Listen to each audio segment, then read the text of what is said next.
O pagamento da taxa condominial é uma das principais obrigações dos moradores. E apesar de muita gente desconhecer esse fato, é possível que o imóvel seja leiloado por determinação judicial para quitar a dívida.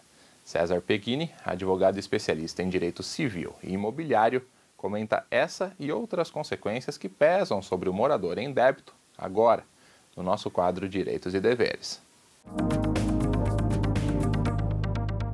Doutor César, bem-vindo ao quadro Direitos e Deveres. O assunto de hoje é a inadimplência quando a questão é condomínio. Doutor, antes de mais nada, eu queria saber em que casos o imóvel pode ser leiloado por causa da inadimplência.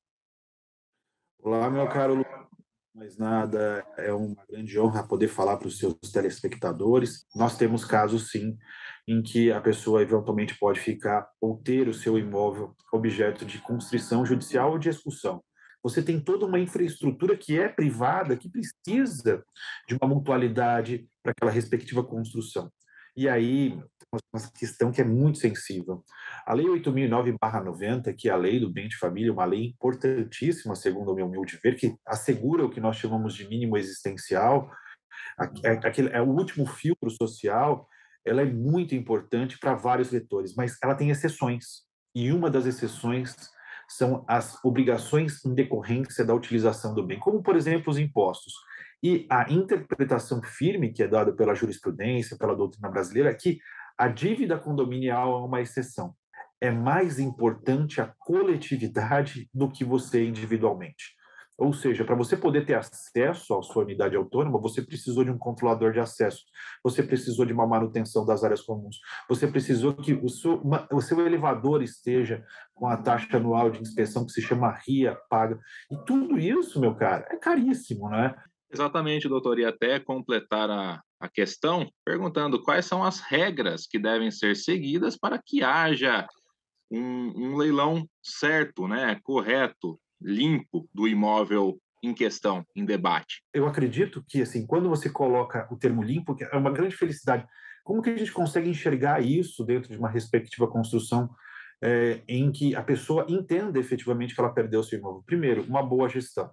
A gestão é um elemento essencial de transparência, uma boa prestação de contas, bons informativos do que está sendo feito, comunicação para os condôminos do que está sendo feito, quanto ao valor que está sendo atribuído para a taxa condominial. Segundo ponto, uma boa técnica de negociação e mediação desses respectivos conflitos. Toda vez que nós vamos para o judiciário, Luiz, é uma grande tristeza.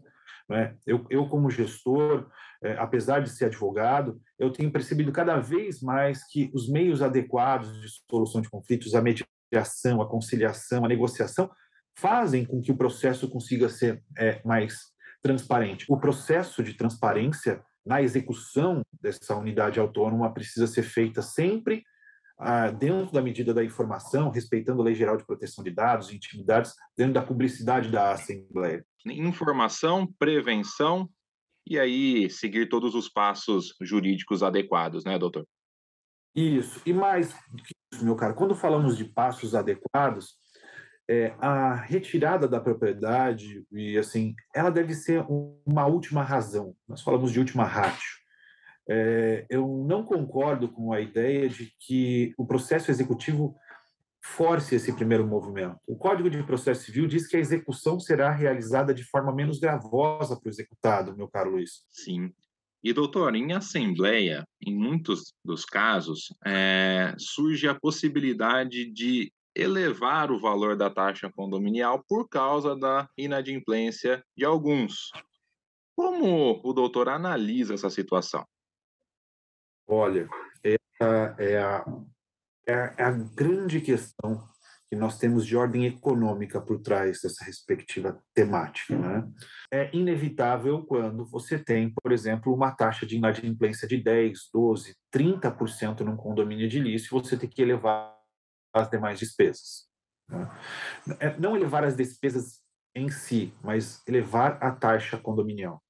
Por isso que o próprio Código Civil diz, Luiz, que se eventualmente o síndico não for zeloso na cobrança, na administração e na gestão dessa inadimplência, ele pode até mesmo ser retirado da sua gestão. E, doutor, falando do outro lado agora, aquele condômino que se acha prejudicado pelo aumento da taxa decorrente da inadimplência de outros, ele pode recorrer à justiça por conta? A decisão da Assembleia é soberana, meu caro. A decisão da Assembleia é soberana. Isso é muito claro na justiça brasileira. Questões de direito material que são decididas em Assembleia, caso não exista nulidade da própria decisão, foi um orçamento fraudado, assim, as decisões são soberanas. Ninguém vai poder simplesmente distribuir uma ação e falar assim, essa decisão que foi tomada em Assembleia não está correta, porque seria o caos, Luiz. A melhor forma de solucionar essa questão é transparência na prestação de contas, uma boa previsão orçamentária e debates democráticos em assembleia.